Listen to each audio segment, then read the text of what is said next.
Hello বন্ধুরা, good evening. অনেক দিন বাদে আবার একটা ছোট্ট মিনি ব্লগ নিয়ে চলে আসলাম তোমাদের জন্য। এটা হচ্ছে অনেক দিনকার, এটা আমরা যেদিন মায়াপুর যাচ্ছিলাম সেদিনকার ভিডিও বানিয়ে রেখেছি, সময়ের জন্য ছেড়ে উঠতে পারিনি। দেখো তখন ভোর কটা বাজে, 5টা 5:30 বাজে। আমরা তখন বেরিয়ে পড়েছি মায়াপুর যাওয়ার উদ্দেশ্যে।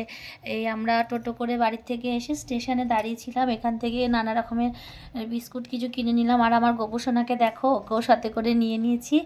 এই যে তারপর ট্রেনে উঠে গেছি আমরা, যেতে যেতে একটু বাইরের দৃশ্যগুলো দেখছিলাম। এটা আমরা নেমে পড়েছি মায়াপুর স্টেশনে।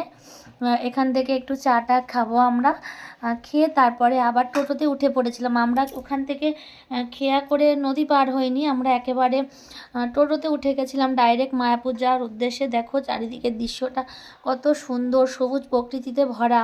আমাদের কলকাতা এলাকায় তো এরকম দেখাই যায় না। আমরা মায়াপুরে চলে এসেছি। দেখো তারা তখন তখন কটা বাজে, 9টা বাজে। আমরা মায়াপুরে ঢুকে গেছি, তাড়াতাড়ি করে রুমের দিকে যাচ্ছি, যে আমরা রুম নেব হোটেলে। আমরা তো একদিন থাকবো ওখানে, ওই জন্য রুমের জন্য তাড়াহুড়া করছি। গদা ভবনে গেছিলাম, ওখান থেকে রুম ঠিক করে আমাদের চড়ক ভবনে, চক্র ভবনে আমাদের থাকার আমরা রুম পেয়েছিলাম। দেখো চারিদিকটা কি সুন্দর। আমরা যখনই যাই এই চক্র ভবনেই থাকি, ওখানকার পরিষেবা এত সুন্দর, মানে কি বলবো। দেখো তখনও অতটা ভিড় হয়নি, 9টা বাজে, সবে তো সকালই। আমরা যে রিসেপশানে কথা বলছিলাম আর রুমের জন্য, ওরা বলছে একটু দাঁড়ান, চেক আউট হবে 10টার পরে, তারপরে আমরা বলতে পারবো। তারপর কিছুক্ষণ দাঁড়ানোর পর বলেই দিল যে হ্যাঁ হয়ে গেছে।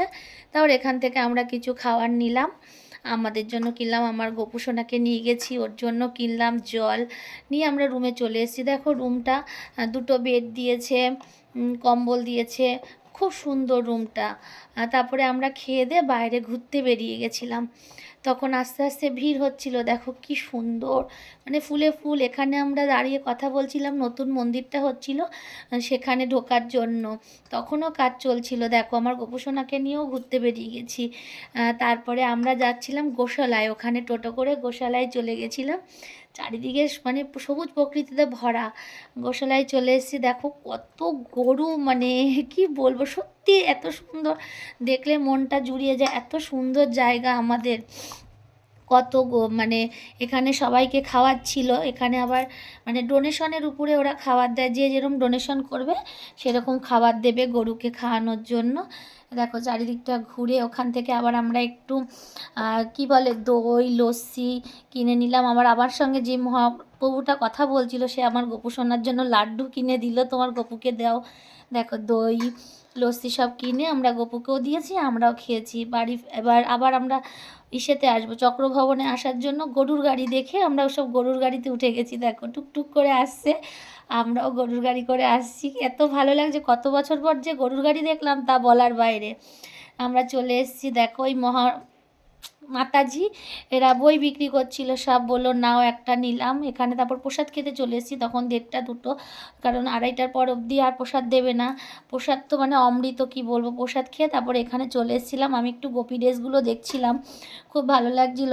আমি কিনিনি, তবে দেখে চলে আসলাম। এখন বাজে বিকেল 4টে 4:30। দেখো সবাই বেরিয়ে গেছে কীর্তন করতে, আমরাও চলে এসেছি এখানে। দেখো কীর্তনটা হচ্ছে, তোমরা শুধু দেখো, মানে এত সুন্দর কৃষ্ণ নাম, মানে যে যাবে মনটা তার ভরে যাবে, লোকে লোক। দেখতে থাকো, আমি একটু চুপ করলাম, তোমরা শুধু দেখো। রুমে আমার গপু ঘুমাচ্ছিল, ওকেও নিয়ে আসলাম যে চলো তুমিও ঘুরবে দেখবে। দেখো লোকে লোক, এত ভিড় হয়ে গেছে কীর্তন শোনার জন্য। সেদিন সন্ধ্যাবেলায় আমরা আর মন্দিরে যাইনি, কারণ সেদিন মন্দিরে চারিদিকে না খুব ভিড় ছিল আর রঙ্গোলি বানাচ্ছিল, কারণ সেদিন একটা কি সে পরিক্রমা বেরিয়েছিল, গরু সব সাজিয়ে টাজিয়ে পরিক্রমা বেরিয়েছিল বলে সেদিন মন্দিরের ওখানে প্রচণ্ড ভিড় ছিল। দেখো সব রঙ্গোলি বানাচ্ছিল, তো তাই আটকে রেখেছিল।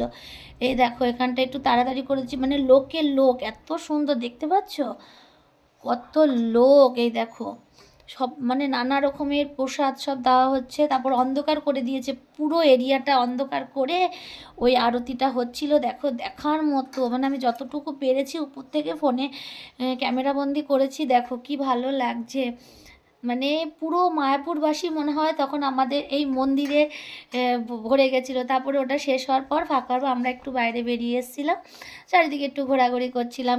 এত সুন্দর জিনিস না, আর খুব সস্তা। আমাদের এখান থেকে শাড়ি দেখো আমি দুটো শাড়ি নিয়ে নিয়েছি এখান থেকে, এই হলুদ কালারের একটা আর এই সাদা লাল একটা, খুব সুন্দর, কম দাম। আমি আগের বার গেছিলাম তখনও এনেছিলাম, খুব ভালো। ঘুরে টুরে একটু ফুচকা টুচকা খেয়ে আবার রুমের দিকে এসে পড়বো, কারণ ওখানে সব তাড়াতাড়ি বন্ধ হয়ে যায়। এখান থেকে আবার একটা গোপাল নিয়ে নিলাম, আগের বার আমি নিয়ে এসেছিলাম, এবার আমার দিদি গোপাল কিনে নিল।